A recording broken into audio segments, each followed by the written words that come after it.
한국형 험비 K151 소형 전술 차량에 대해 빠르게 알아보도록 하겠습니다.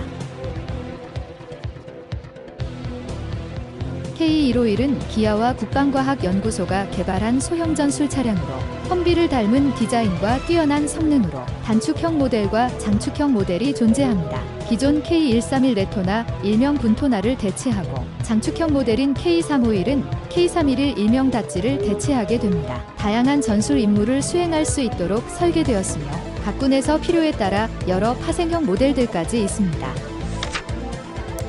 많은 분들이 기존 군 생활에서 겪었던 K131 군토나의 경우 수동 변속기가 장착되어 있었지만 신형은 자동 변속기가 적용되어 더 이상 시동을 꺼먹을 일이 없고 무엇보다 에어컨이 기본으로 장착되어 있어 요즘처럼 더운 날씨에도 쾌적하게 작전을 수행할 수 있습니다. 또한 가장 중요한 엔진은 기아 모하비와 동일한 현대 S2 6기통 디젤 엔진을 디튠하여 사용하는데 8단 변속기와 조합되어 225마력의 힘을 내뿜습니다. 이러한 성능으로 60%약 31도의 경사면을 등판할 수 있고 센터록 디퍼렌셜이 적용되어 험준한 산악지형과 가벼운 도랑은 문제없이 주파할 수 있습니다. 또한 다양한 바리에이션을 지원하는 차체로 13가지의 파생형 모델이 있고 현군과 RCWS까지 탑재가 가능한 모델도 있어 원하는 전장에 맞추어 운용할 수 있습니다.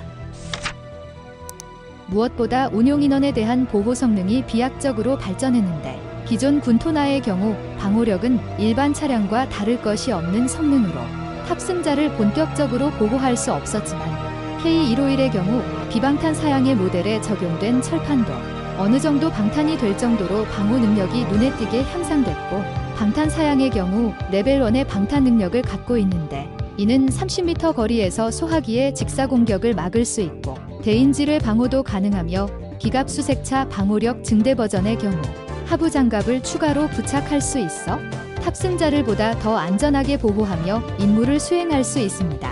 다만 험비형 군용차에 대한 한계를 이미 느낀 미군이 이라크 등에서 험비의 단점을 극복하지 못해 차세대 MRAP로 대체하여 운용하며 9세대 차량을 이제 와서 도입한다는 의견들이 많습니다. 하지만 현실적인 이유로 20-30만 지상군 병력이 기동할 장갑 차량이 필요하고 병사 하나하나의 생존성이 중요하기 때문에 소량의 5억짜리 LATV보다 다량의 1억 초반의 K151이 보다 현실적인 선택이라고 판단됩니다. 하지만 한계 또한 명확하기에 MRAP 개발을 추진 중입니다. K151은 현재 생산국인 우리나라를 포함해 필리핀, 말리, 나이지리아, 투르크메니스탄, 칠레에서 운용 중이며 특히 폴란드의 K9 자주포와 K2 전차 등과 함께 도입이 결정되어 현지에서 라이센스 생산 방식으로 30년도까지 400여 대를 도입할 예정입니다. 그 외 다양한 국가에 수출을 시도하며 세계 시장에서 주목받고 있습니다. 미군이 운용한 험비도 민간용으로 험머를 판매했었고 과거 기아에서도 레토나로 동일한 모델을 민간에 판매를 한 적이 있어 일반 도로에서도 레토나를 흔하게 볼 수 있었습니다. 그래서 그 후속작인 신형 소형 전술 차량인 K151도 민수용으로 판매될 수 있을까요?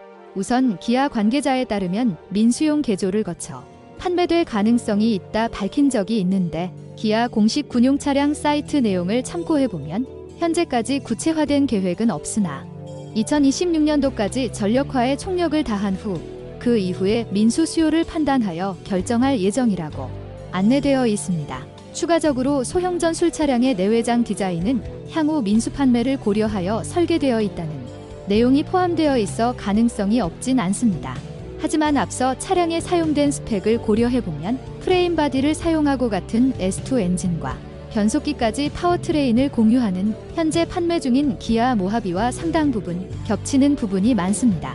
하지만 모하비가 올해 단종될 예정이기 때문에 향후 기아의 결정에 따라 좌우될 것 같습니다. 다만 비싼 가격과 무거운 차체에서 비롯된 안 좋은 연비, 민간 판매에 필요한 각종 첨단 주행 장비와 충돌 테스트까지 거쳐야 하기 때문에 시간이 꽤나 소요될 것으로 보입니다. 기존 K131과 비교해서 엄청난 발전을 이룬 K151은 2000여 대가 양산되어 전방부터 우선 배치되어 본격적으로 군에서 운용하고 있고 중장기적으로 4-5천 대를 배치해 국군의 기동성과 장병들의 생존성을 높여준 중요한 전술 차량인 것 같습니다. 오늘 영상에 대한 의견을 댓글로 남겨주시면 다음 영상 제작에 참고하겠습니다. 구독과 좋아요는 영상 제작에 큰 힘이 됩니다. 오늘도 영상 시청 감사합니다.